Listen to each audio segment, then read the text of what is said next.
Hi అండి. Welcome to Ramya kitchen. మనమైతే ఇవాళ క్యారెట్ హల్వా అయితే తయారు చేసుకుందామండి. క్యారెట్ హల్వా అంటే ఎవరికి ఇష్టం ఉండదు చెప్పండి. ముందైతే ఇప్పుడు ప్రాసెస్‌లోకి అయితే వెళ్దామండి మనము. నేనైతే ఒక హాఫ్ కేజీ వరకైతే క్యారెట్స్ తీసుకున్నానండి. వీటిని హల్వా క్యారెట్స్ అంటారు. వీటి ముందు వెనకాల కట్ చేసుకొని పెట్టుకోవాలండి. ఇవి ఈ సీజన్‌లో బాగా దొరుకుతాయండి ఈ క్యారెట్స్ అనేది. వాటిని అలా చెక్కు తీసుకొని పెట్టుకోవాలండి. ఇలానే అన్నీ చెక్కు తీసుకుంటే సరిపోతుంది. చూడండి అలా చెక్కు తీసుకుంటే సరిపోతుందండి. ఇప్పుడు మనము తురుముకునేది తీసేసుకొని సన్నగా కాకుండా దొడ్డు దాంతోని తురుముకుంటే సరిపోతుందండి. అప్పుడు మనం క్యారెట్ ఉడకబెడతాం కదా, అప్పుడు అది టేస్టీగా ఉంటుంది. చూడండి ఇలా అన్నీ తురుముకుంటే సరిపోతుందండి.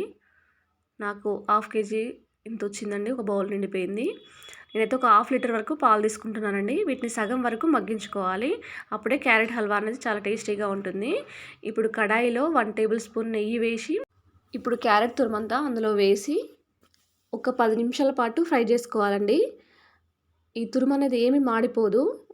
చూడండి బాయిల్ అయిపోయింది, 10 నిమిషాలు అయిపోయింది కాబట్టి. అలా బాయిల్ అయిందా లేదా అని చూసుకొని, క్యారెట్లోనే వాటర్ అనేది వస్తుందండి, మనకు మాడిపోవాల్సిన అవసరం ఏమి ఉండదు. నేనైతే పాలు కొద్ది కొద్దిగా పోసుకుంటూ ఇప్పుడు ఫ్రై చేసుకుంటున్నాను. పాలు అనేది మొత్తం ఆ క్యారెట్కి అంతా ఇమిడాలండి, అప్పుడే చాలా బాగుంటుంది. అలా కొద్ది కొద్దిగా పోసుకుంటూ కలుపుకోవాలి. పాలన్నీ ఇంకిపోయేంత వరకు కూడా వాటిని మగ్గించుకుంటే సరిపోతుంది క్యారెట్ను. ఇప్పుడు నేను ఒక కప్పు క్యారెట్ తురుముకు హాఫ్ కప్పు వరకు షుగర్ తీసుకుంటున్నానండి. కొలత ప్రకారం తీసుకుంటున్నాను. షుగర్ అనేది సరిపోతుందండి. మీరు ఇంకెక్కువగా తియ్యగా కావాలనుకుంటే ఇంకొంచెం ఎక్కువగా కూడా యాడ్ చేసుకోవచ్చు.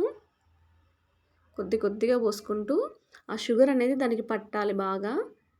అప్పుడే వాటి నుండి జ్యూస్ అనేది వస్తుంది మనకి. చాలా టేస్టీగా కూడా ఉంటుందండి అప్పుడే. మీరు కావాలంటే కొంచెం కుంకుమ పువ్వు కూడా వేసుకోవచ్చండి. ఇంకా కండెన్సర్ మిల్క్ కూడా వేసుకోవచ్చు ఇందులో, చాలా బాగుంటుంది. ఇంకా కొద్ది కొద్దిగా ఫ్రై చేసుకోవాలి. అలాగే కొద్ది కొద్దిగా నెయ్యి కూడా వేసుకోవాలండి, 2 టేబుల్ స్పూన్ల వరకు. చూడండి మొత్తం దగ్గర పడింది కదా.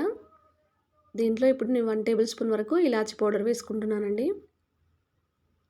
ఇలా వేసుకున్న తర్వాత నేను అంతకుముందే కడాయి పెట్టుకొని దాంట్లో 2 టేబుల్ స్పూన్ల నెయ్యి వేసుకొని బాదం పప్పు, జీడిపప్పు, పిస్తా పప్పు వేయించుకున్నానండి.